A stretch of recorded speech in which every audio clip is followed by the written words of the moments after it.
Now, happiness is something that we all want in our lives, but it's an emotion that can elude some of us some of the time. Author and counsellor Heidi Di Santo is someone who thought she had everything she needed to make her happy. Just hold on, guys, one sec. A nice house, a gorgeous family and a successful career, but deep down, she was miserable. That wasn't until she discovered the 6 steps to a happier life, and Heidi's here now to share her secrets. Welcome to the show. Now, we need to get through all of these steps, so we might get straight into it, Heidi. You say the first step is accepting and feeling all your feelings. What do you mean? Well, when people search just for happiness all the time, you set yourself up for failure because happiness occurs in peace. That's your true nature. And there's sadness and there's anger. And if you're feeling those other emotions and if you're only wanting happiness, there's a tendency to think that there's something wrong with you. That's right. No one is ever happy all the time. Exactly. Yeah. And I found myself in a dark hole emotionally, and I needed to find a way out, and I realised that nothing outside of me was ever going to bring me the peace and happiness that I can find by going within.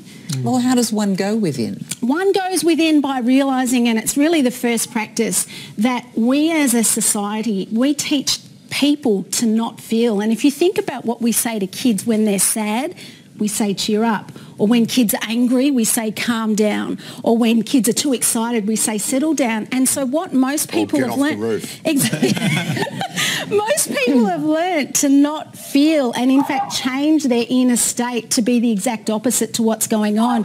And then later on this leads to anxiety, depression, fatigue, overwhelm. So, is that practice 2? Because we've got to get through these 6. Is that practice 2? Love and... There it is. Love and accept all your parts. Practice 1 is feel your emotions. Practice 2 is to realise that you as a person aren't just one entity. You're made up of many different parts. And for people who perhaps have ever tried to get fit or lose weight, there's a part of you that says, yes, I'm going to go and get fit and healthy, and you eat well and you exercise, and then later on you're on the couch eating Tim Tams and drinking beer, and these are parts that self-sabotage. And so when you can get all of those parts working together towards common goals, life really starts to take off. So feel all your emotions, accept that you're the sum of many parts. Yes. What's step 3? Step 3 is realising that you need help. And a lot of people see mental illness or needing to get help with your emotions as a sign of weakness, but it's actually a sign of strength. And I see emotional fitness very similar to physical fitness. It needs to be put on the same par, and you don't just go to the gym once and expect to be fit. Emotional fitness is exactly the same. So. Okay, well that's half of them done. What's number 4? Number 4 is all about surrendering and trusting. So the friend should be good at it.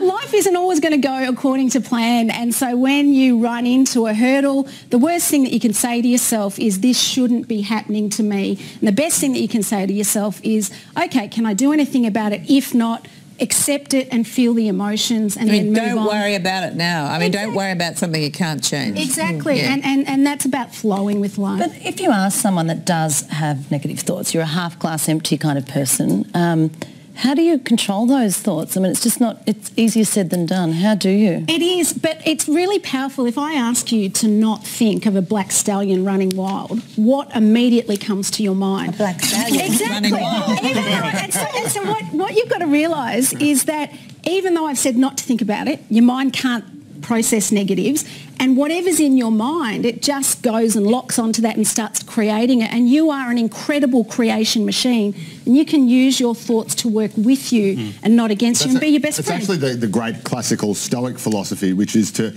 accept that you have no control over your surroundings or what happens to you, but you can control how you respond to them. Totally. And that's all, that you're the only person that you can control. And the way you take control of your life is to go within and feel and accept. Yes. And one of your steps, you say you have to surround yourself with people that can help support you. Well, look, that's true. And in life, the last step is realising that relationships are really important. And quite often in relationships, there's a tendency to be nice all of the time. But in relationships, it's important to respect not only the other person, but also yourself. So if you're giving yourself up to be loved by other people, you're setting yourself up for failure. And so being loving isn't always about being nice, it's about being real. Yeah. And settle down, Heidi, settle down. And it is really important to point out as well, there's a big difference between being down in the dumps and being clinically depressed. If you're not feeling great, make sure you go out there and seek support. Talk to a doctor.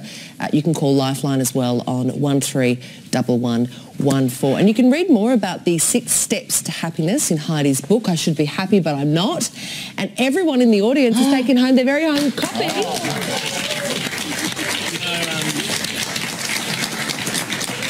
You know when our audience is happy?